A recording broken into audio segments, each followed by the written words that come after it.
Welcome to Downtown Sports. My name is Downtown Stephen Brown, and I am so sorry to the people waiting for this Zach Hyman video. Look, it's already shot.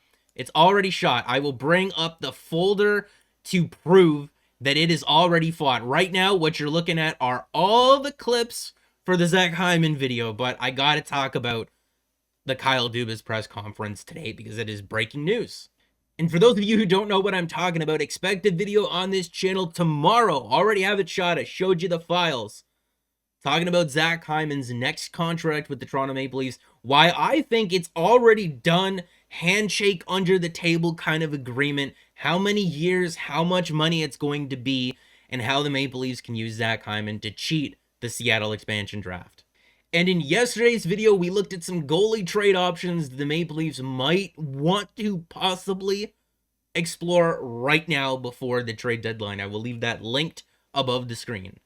There really was only one or the other with yesterday's video. You either really liked what I had to say, or you really didn't, and you really let me hear it in the comment section. But all your comments and likes and dislikes are always appreciated because interaction is king on YouTube. I'm going over some news and notes on the Dubas press conference. Jimmy Vesey was placed on waivers, but Kyle Dubas was quick to say that he was placed on waivers to give the Leafs a little bit more roster flexibility because of the LTIR crunch that they've been in so far. Because remember, when using long-term injury reserve or LTIR, you have no actual cap space. Your actual cap space is $0. The only space that or room that you have to work with is the temporary relief that it grants you, and if players are expected to come back before the end of the season, it's not a permanent thing. You need to be able to free up that space afterwards. Kyle Dubas also notes that most of the trade conversations have been about acquiring forwards. Interesting wording there. That does not mean that all of the conversations have been about acquiring forwards. He just notes that most of them have been. You really got to try to read between the lines of what any NHL general manager says because they're never going to tell you more than what they have to. And I think it speaks to the state of the fan base and the team right now, judging by how much Kyle Dubas let leak to the media in this press conference, because there are some interesting things, and we'll talk about them as we go. This one, to me, there's a lot to unpack here because Kyle Dubas asked if he's willing to trade a top prospect before this deadline, and he answers with yes. But you can interpret that in many different ways. What other teams judge to be your top prospects can be different from what you judge them to be. Am I okay with trading Amirov, Sandin, Liljegren, or Robertson at this trade deadline? No. If they were to deal any of those players, it would have to be for a significant return, not for a rental player. And I mean not for a rental player. I would rather trade our first round pick before any of those guys. So this one from Terry Koshin, Dubas looking at all trade options, rental or not, adds, it's a rare time where probably a rental is a better fit. So all your Matthias Ekholm, Philip Forsberg, Victor Arvidsson, you want to run down the names that have been thrown out there by Leafs Nation in the last couple of weeks or so. All those guys that have more than 1 year left on their deals or are set to be RFAs, you can probably rule them out for the Toronto Maple Leafs, and it has to do with the expansion draft. There's two options for the Leafs. They can either protect 7 forwards, 3 defensemen, and 1 goalie, or a mix of 8 forwards and defensemen and 1 goalie. In the last expansion draft, Toronto didn't really have more than 3 defensemen worth protecting, so they opted to go with the 7 forwards, 3 defensemen, and 1 goalie. But this time around, Jake Muzzin, TJ Brody, Morgan Riley, Justin Hull would sure be ashamed to lose any of those guys. Those would be massive hits if they did. So in my mind, you go 4 and 4. You protect those 4 defensemen, and obviously Matthews, Tavares, Marner, and Nylander. And in doing so, in this option, you leave guys like Kerfoot, Dermott, and Zach Hyman exposed. Pierre Engvall as well, but, whatever. Zach Hyman being a UFA, a lot of you are probably going to yell at me in the comment section. Trust me, watch the video that I'm going to be putting out tomorrow. It makes a lot of sense as to why I would throw Zach Hyman in that category when you actually look at the expansion rules. But if I had to judge between Kerfoot, Dermott, and Hyman, I would suspect that Kerfoot would get taken. So the question becomes, if you are acquiring a player who has more than 1 year left on their deal, an Ekholm, a Forsberg, an Arvidsson, a Seth Jones, a Zach Werenski, a Ricard Raquel, whoever and whatever it is, doesn't matter. If he's got more than 1 year left on his deal, who are you unprotecting out of the four that I have selected right now? It's not going to be any of these four. Don't you dare leave a comment like that in the comments section. You're going to get mobbed if you do. It's more than likely going to be a defenseman that I would have to uncheck here. And like I said, if you're acquiring a guy with more than 1 year left on their deal, or one of those players, you're probably giving up a king's ransom to get him.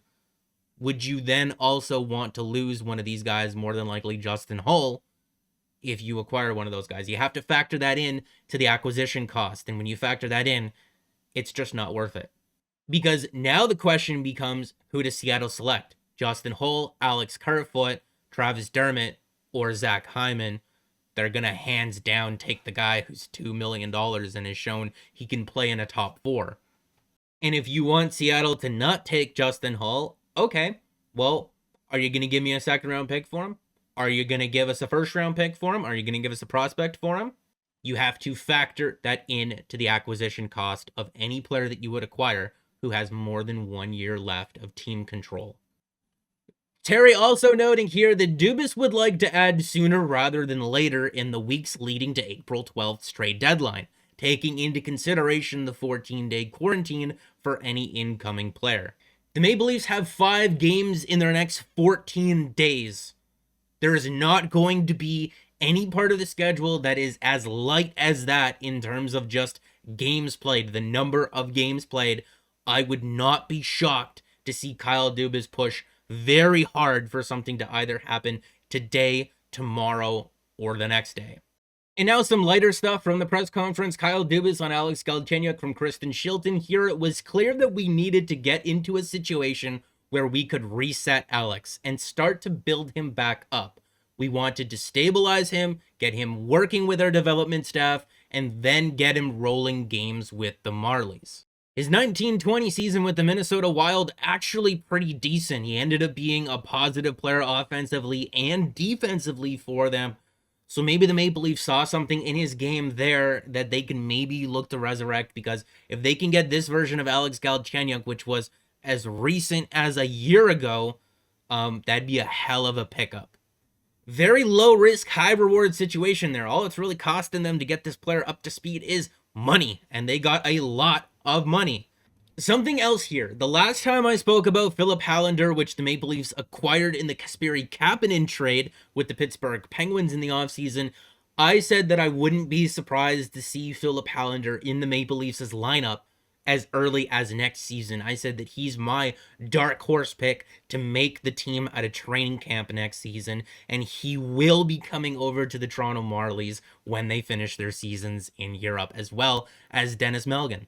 6'1", 196 pounds, and just 20 years old. This is not a small player by any means. And the scouting report on EliteProspects.com describes him as being a two-way forward and a capable skater. Works hard in forechecks and backchecks impressively. Shoots and passes the puck equally well. Smart in all 3 zones and a good team player. Has the potential to play center, more than likely ends up on the wing. And this year in Sweden, he's got 22 points in 47 games. So I know nothing has particularly happened just yet. No trades have been made. There hasn't been any action. But these words, to me, help advance the conversation, because it confirms a lot of the things that we've been saying here on this channel for a long time now. Preferring a rental player over someone who has more than 1 year left in their deal because of the expansion draft. Something that Dubas agrees on, obviously. Willing to move a top prospect because he recognizes the opportunity that the Maple Leafs have in front of them, in that all they have to do is be the best team in Canada, and that gets them within 8 wins of the Stanley Cup. 4 wins away from the Cup Finals. But there hasn't been a trade yet. So Kyle, make the trade. Make the trades. Make it happen. Give me more content to deliver to the beautiful people that watch this channel, do it and make us proud. Because, oh boy, if they waste another year, I